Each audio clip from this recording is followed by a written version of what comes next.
কেউ বক্তৃতা করার সময় পেছনে কেউ দাঁড়াবে না। মঞ্চে এই আপনার পেছন বক্তা বক্তৃতা করবে, ছবি দেখানোর জন্য পেছনে দাঁড়িয়ে। এই ছবি আবার যখন টেলিভিশনে দেখাবে তখন আশেপাশে গিয়ে দেখেছো আমি কি জিনিস। এই চর্চার হতে দেব না। আমি যেখানে যাব আমি দেব।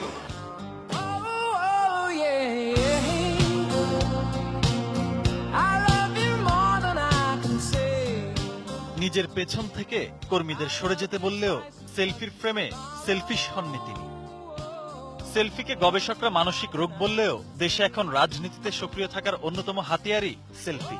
বিভিন্ন রাজনৈতিক দলের নেতা থেকে শুরু করে মন্ত্রী কিংবা এমপি, যার সাথে যত বেশি সেলফির প্রচার সেই তত বড় নেতা ফেসবুকে। যে কোনো অনুষ্ঠানে বড় নেতাদের আগমন মানেই তার সাথে ছবি তুলে ফেসবুকে দেওয়াটা এখন রাজনীতির প্রচলিত ফ্যাশন। আবার অনেক রাজনীতিবিদই অনেক রোমান্টিক স্টাইলেও সেলফি তুলতে বেশ পছন্দ করেন।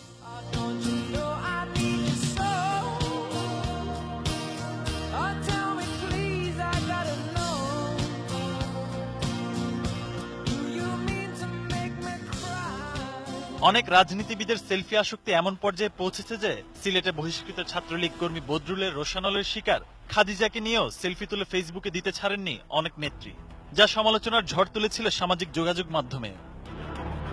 অন্যদিকে টেকনাফের আলোচিত সমালোচিত এমপি বদির সেলফি কাণ্ড তো ছাড়িয়ে গেছে বাকি সবাইকে।